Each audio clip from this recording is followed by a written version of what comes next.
Yun, ako i-share sa inyo. Pagkagising ko kaninang umaga, um, parang may naramdaman akong makatito sa tenga. So, ang ginawa ko, inayos ko yung buhok ko. Tapos may nalagay lang na buhok. So, pag-ayos ko ng ganyan,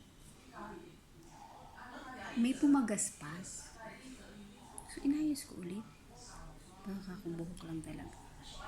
Nung alam ko na parang hindi na buhok kasi wala na eh, ubos na eh. Parang kinutkot-kutkot ko na yun eh.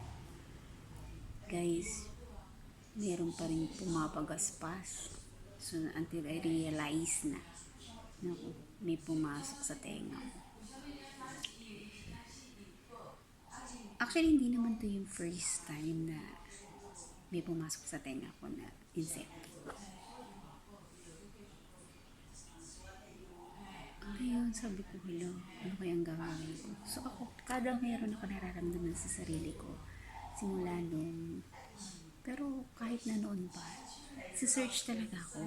Parang lagi ko siyang ginugugel na ano yung una mong gagawin pag naramdaman mo ganito, ganyan. So ako search, ang pagka-search ko pa ganito, pumapagas pa sa tenga.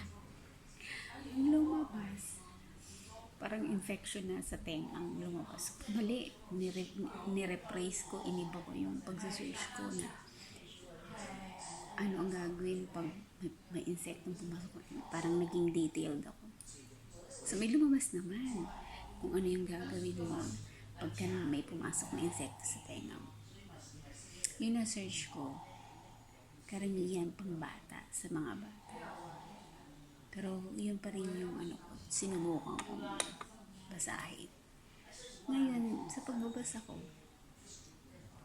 nabasa ko doon na parang kung may baby oil, lagyan ng baby oil. Hindi ko na inalam kung paanong procedure, basta ang sinabi lang doon is lagyan ng baby oil. Buti na lang may baby oil dito. So, ang ginawa ko, hindi ko alam kung paano ang paglalagay, kung yung ba yung bote igaganyan. So, hindi ko na inalam. Ang ginawa ko na lang, naglagay ako ng baby oil doon sa takip niya. Nagsalin ako ng konti. Then, nilublog ko yung daliri ko. Tapos, kung ano yung kuha ng daliri ko, yun yung nilalagay ko sa tenga kung ganyan. Siguro mga 4 times akong lumaw daw ng ganyan. Tapos nilalagay ko sa tenga. Guys, nararamdaman ko yung ay sabi kasi doon na parang sa tulong ni oil, parang papatayin ni oil yung kung anong mga insekto sa loob at sasama na daw pag dumaloy, sasama na daw to sa oil pag lumabas na si oil. Guys, naramdaman ko si oil lumalabas sa tenga ko. Mainit-init. Guys, pumapagaspas pa rin siya. Ibig sabihin, hindi ko siya maano sa oil. So sabi ko, anong gagawin ko? Ayaw niya sumama sa oil. Baka ako, inisip ko pa na baka sa paglalagay ko ng oil, is lalo pumasok sa loob. So parang, sabi ko, ano ba gagawin ko? Naririnig ko siya, gumagalaw-galaw sa loob. So pinapatuloy ko yung pagbabasa ko. Sa pagbabasa ko, nakalagay dun na kung langgam daw yung nakapasok ay yung kumuha ng konting asukal, tapos ipahid sa paligid sa gilid ng tenga mo para maamoy daw nilang gamyon at lalabas. Hindi ko na yung nagawa kasi nasa kwarto. And pinagpatuloy ko lang yung pagbabasa ko. Baka meron pang another way. So, nabasa ko doon na lagyan ng light. Mag-flashlight ka or anything na may mailawan mo para makita siguro nung insekto kung paano yung papalabas. Kaya siguro sila lumumagalaw-galaw din doon ay naghahanap sila ng lalabasan nila.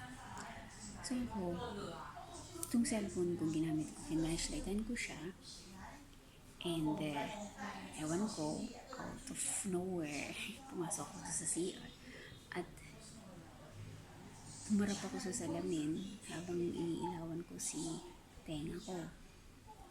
Then guys, alam niyo, pagtapat ko ng ganyan sa sa salamin, guys, nakita ko yung langgam.